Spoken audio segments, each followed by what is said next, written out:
I'm here with the Memphis City Football Association legend, East High School legend. I'm here with the Virginia Tech legend. I'm here with the Southeast Missouri, I want to say legend. Southwest. Southwest. I visited up there though. You did, yeah. Southwest Yeah. legend. I'm here with the Pasadena Community College legend. I'm here with the Northeast Mississippi. Is that the first college you went Northwest. to? Northwest. I fucked up again, but Nah, you know what? I thought it was I Northeast. messed up. East Mississippi Community College. Legend. Yeah. Jimmy Williams. Binghamton Zone. Mitchell Heights Zone. Fraser Zone. Memphis Zone. Legend. Comedian. Can I add that to it? Sure. May I add professional security for celebrities? May I add that? Sure. May I add club host, event host, not just club host, event host. Can I add that? Mm-hmm. Can I keep on? Keep on going, man. My guy, my main man's. Man, where you been? Man, Memphis miss you. Oh yeah, man. I mean, I miss Memphis too. I was just talking to the homie Bubba, man, and we was just talking about, just how long I've been gone or whatever. And I left Memphis in 2000, man, and 2000. it's 2022 now, so I've been, basically live half my life in California, man, and half here, man. But ain't nothing like the crib, man. The crib won't always be the crib, man. So I just been living life in California, man, just trying to make it one day at a time. How did you manage to leave Memphis coming out such hard conditions back then to travel the world? Because he's been to Canada too. He had a passport of green card or some shit. He went to Canada too. Yeah. All right, tell people how you just managed to maneuver and leave Memphis and just go ahead, motherfucker, or even out the country. Man, really, to be honest with you, bro, just, after I got out of high school, I always knew, that I wanted to get out and see other places and stuff like that, man. So, I mean, really, man, sports really done just led me into a lot of different situations in my life, Sports. Yeah, sports. Football. Yeah, so mostly. Really, that's where it started from, football, man, and then... Just, so, I heard, right, in 10th grade, you went undefeated. I heard, then you won a state, and then some more shit, and so you just always been that guy when it comes to football, D tackle, D end, and then you play basketball. Yeah, high school, yeah. So, what is goddamn athletic guilt come? Your family athletic, like, what did the hood put it in your family? What? Tell us about it. I mean, to be honest with you, man, like athleticism is always, was a thing in my family. I had, older cousins that played sports, and my older brother played sports, and my sister, man. T.Y., Scrunchy, It came, started with my cousin Billy Smith. Shout out to Billy. Yeah, he played. My main man. Shout out to Billy. Yeah. Memphis State legend. Yeah, man. And, Billy played at Memphis, and he was athletic. And, my brother played sports in East. Cold, and that's really what got me on the basketball team at East was that Coach Mosby knew me since I was a kid. Rest in peace, I'm not, I love to play basketball, but basketball wasn't my sport. But because of my cousin Billy and my brother T.Y. playing, Coach Mosby took me under his wing, and that's how I kind of got into just playing basketball. But basketball wasn't my true sport. And what coach you played Little League under? I'm trying to think. Little League, so I played out in Fraser. I remember. Yeah, and it was my Uncle Pete. That's who you played on. Yeah. Uncle Pete. Yeah, my Uncle Pete. Because even I don't know if you know Big Jason Nichols. He coached at Yeah. Well, yeah. He was like, "Oh, Pop, man, you traded on us." I said, "Bro, I didn't trade on y'all. I played out in Fraser and Brookmead with them cats because of my uncle, but I'm from Bayhampton, so when it came, I had to go back. Yeah, when it came to 7th grade, I had to go back to Bayhampton. Yeah. So, would you say football saved your life in Memphis? Wow. Would you say that? There's one thing that saved actually what saved my life was meeting this guy named Quentin Lighter when I was 12 years old. And Tell them about him. Tell them about him. You need to know. Q's a great guy, man. He came in the community of Bayhampton. Okay. When I was 12 years old, and he was just trying to disciple young men, young boys in communities, man. And I met Q from another friend. So we used to go play basketball on Fridays. Okay. You, Q, and who else? Me, Q. It was Derek Cooper, Sweet Black. Shout out to Black, man. Sweet Black, the homie Big Doodoo. Well, Derek Jones, but we used to call him Big Doodoo back in the day. Yeah. Man, Derek Jones, all of us, we used to go to Q and just meeting Q at that early age, man, and him, just kind of distilling Jesus in us, man, and just taking us to counsel, man. So, Jesus. That was probably the, most important thing, and just having that relationship, I think. Okay. So, Jimmy, I really need you to go in deep as a high school football player, a college football player. I played ball, you played ball. We seen guys go to jail, get shot, get killed, get stabbed.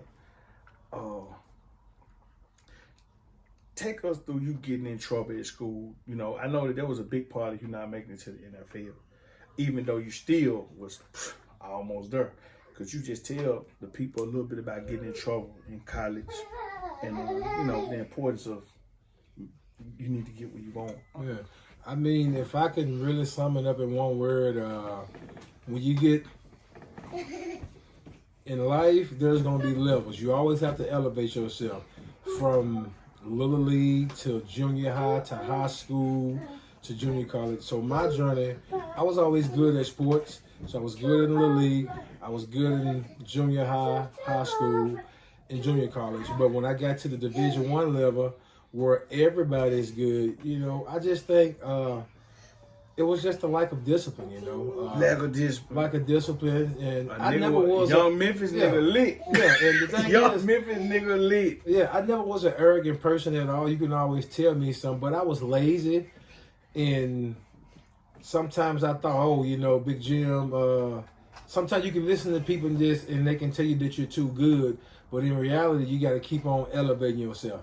And so when I got to college at Virginia Tech, it was, guys who had been there since they was like 18 years old. And here I am coming in as a 19, 20, I guess a 19-year-old junior, physically, gifted, but didn't have the practice habits to learn how to practice on a Division I level, that those guys have, even when it comes to weight training, Weight training, screw me up.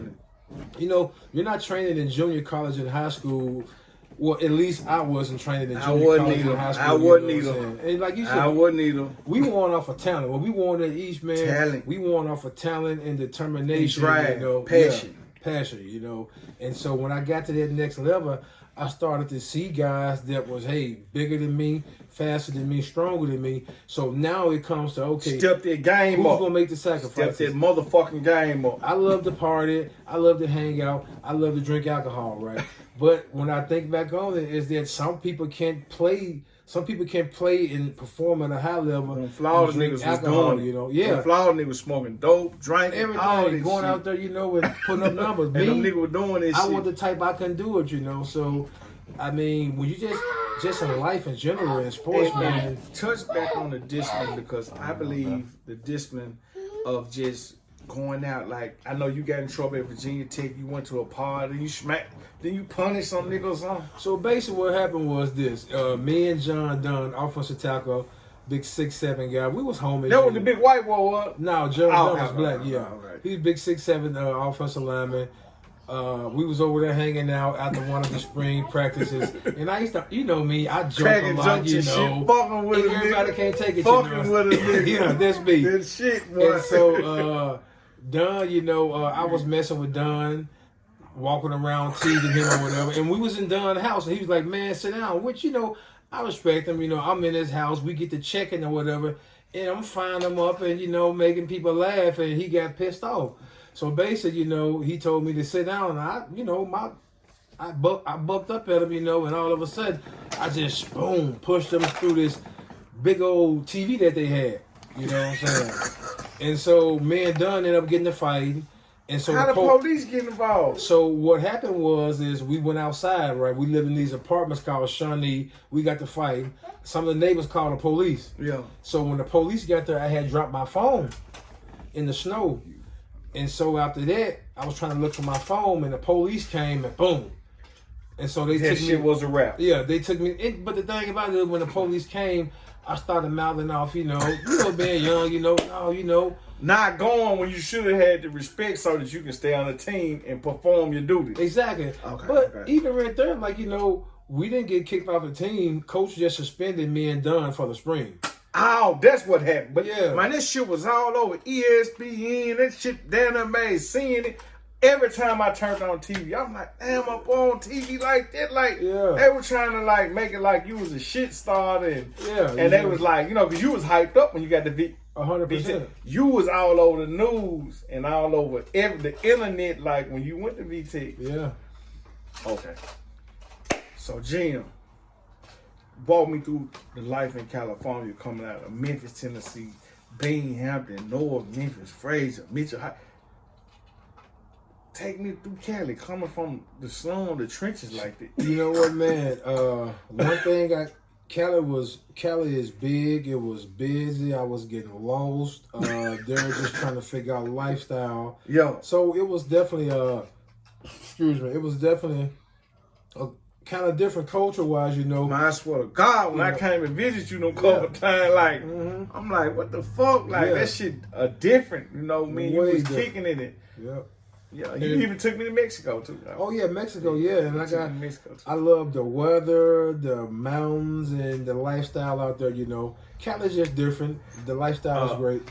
And so in Cali, you stayed in you stayed in Long Beach, Pasadena, Anaheim. Did you stay in San Diego or San Jose or some shit? San Diego, yeah. No, San Diego you stayed in. Mm-hmm. So all that shit just maneuvering just was different. Like just a new fresh breath of air with. Oh yeah, it was definitely a new fresh breath of air and just seeing lifestyle, seeing it different.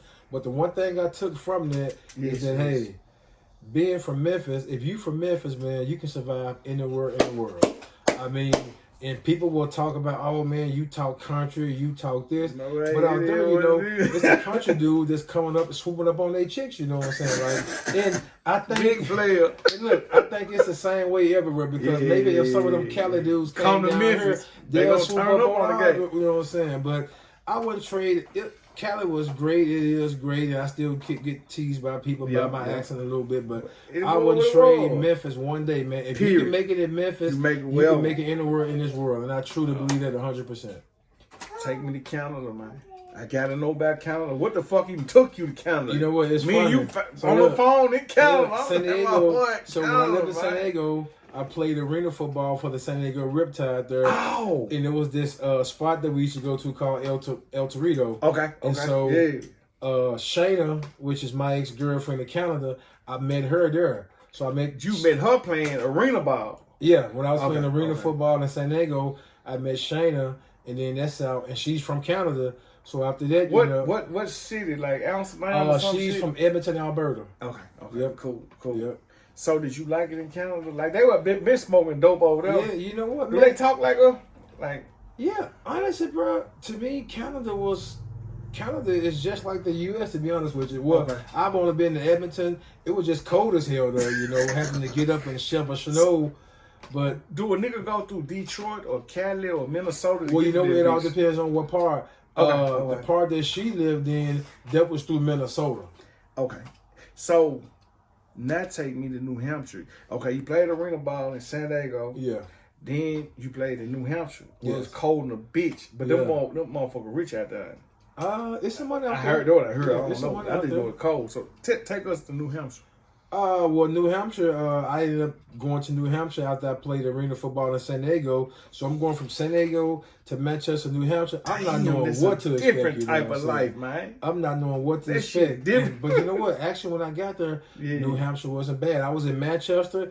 It was a nice city. Had a good nightlife. The Fisher Cats, which is the Toronto Blue Jays minor league team, they played there. And then I think, what hockey team was it?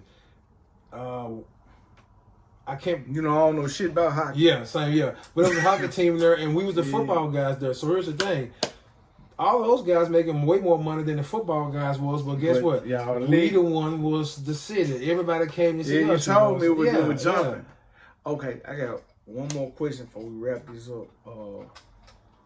Just one more question before we wrap this up. Well, first of all, I asked it, run your social media real fast. Just let them know to follow you. Oh, my social media is J. Actually, no, I'm Jimmy Williams. So on Instagram. So actually, no, J40Dog on Instagram, and my Facebook is Jimmy Williams. So if you look me up on IG, J40DOG. Follow it the fast way. Tell them different people you've did personal security for. Rest in peace to your partner Mac Miller. Yeah. Shout out to Wiz Khalifa. But just tell them some people you've done personal security for, and you held down. Yeah. Well, the first person I did personal security for was this producer. His name Tricky Stewart.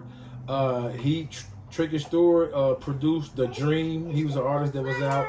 He wrote some Shout out Dream. Yeah, I think he wrote some of Rihanna stuff. Hell yeah, that nigga cold. Yeah, so I first, did it was for the Grammys one weekend, and I did security for Tricky Stewart, and it was just kind of like getting the limelight from there and doing it, and then after that, ended up running across some more people doing security for him, and my homie Big D. Shout out to Big D. Yeah, shout out to Big D. Big D, we played football together, and he met Mac Miller doing security at a local venue back in Tallahassee. And fast forward, him and Mac connected, and Big D ended up being Mac's personal security. For sure. And, from there, I got a chance to go with them guys some and do security with them and just meet different people, all around the world. So, I mean, it was... And now you got real niggas everywhere you touch down. Yeah.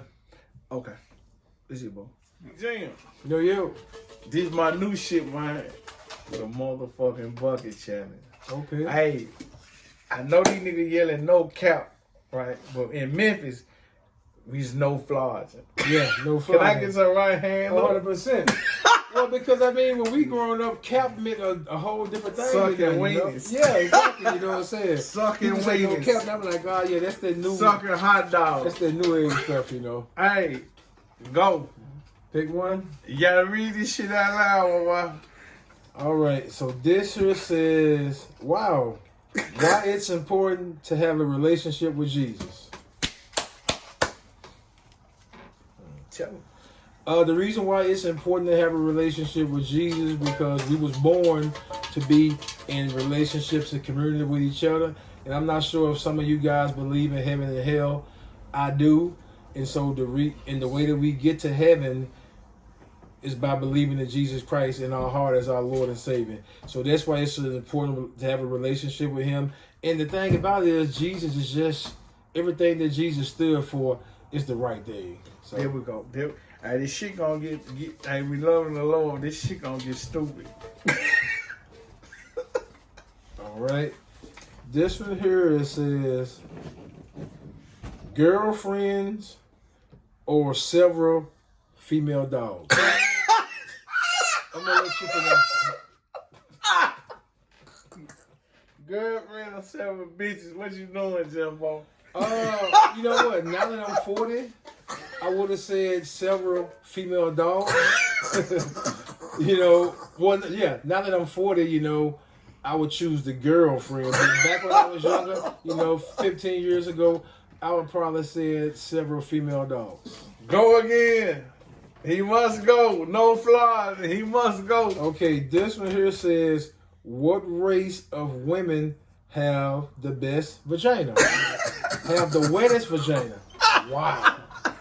Turn it up. From my experience, the race of women that has the wettest vaginas are Hispanics. That's from my opinion. Let's go. Look no further, Phil. You found them. Okay, Memphis or Cali? Woo! Woo! With this here, what am I?